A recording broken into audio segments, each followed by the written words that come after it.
সাহাবাদের থেকে না শিখেন, তাবেঈন, তবে তাবেঈন, আউলিয়ায়ে কেরাম, উলামায়ে কেরাম থেকে না শিখেন, জীবন যদি না পাল্টান, মালাকুল মউত এসে আপনাকে আদব শিখিয়ে দেবে।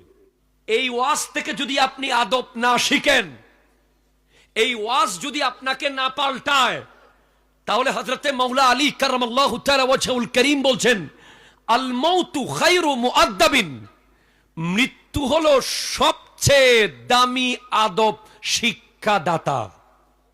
মালাকুল মউত এমন ভাবে শিখাবে, তখন আর জিন্দা হয়ে আদব দেখানোর সুযোগ নাই। আদব শিখে কবরে চলে যাব, কিন্তু আর নতুন করে সেখান থেকে ফায়দা হাসিল করার সুযোগ থাকবে না।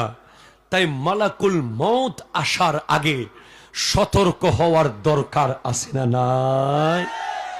নবীজি সতর্ক না মানলে আপনাকে আর কোন নবী এসে সতর্ক করবে না। হাযা নাযীর, ইনি হলেন সতর্ককারী। মিনান নুযুরিল উলা, যারা আগে সতর্ক করেছিল তাদের মধ্যে তিনিও একজন। আগে যারা সতর্ক করেছে তাদের একজন সতর্ক করার পরে আরেকজন এসেছে। আদম আলাইহিস সালামের পরে নূহ আলাইহিস সালাম, নূহ আলাইহিস সালামের পরে ইব্রাহিম আলাইহিস সালাম, ইসমাঈল আলাইহিস সালাম, এভাবে একের পর এক এসেছে। তবে ইনি হলেন ওই সতর্ককারী যার সতর্কতার পরে আর কেউ সতর্ক করতে আসবে না। আজিফাতিল আজিফা, কিয়ামত, ইনি এবং কিয়ামত একসাথে।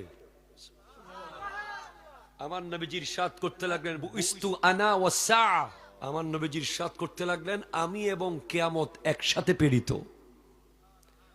অর্থাৎ নবীজি সতর্ক না মানলে আপনাকে আর কোন নবী এসে সতর্ক করবে না। সাহাবাদের সতর্কটাই নবীজির সতর্ক। উলামায়ে কেরাম যে সতর্ক করছে, তারাও নবীর উত্তরসূরি হয়ে করছে। আল উলামা ওয়ারাসাতুল আম্বিয়া।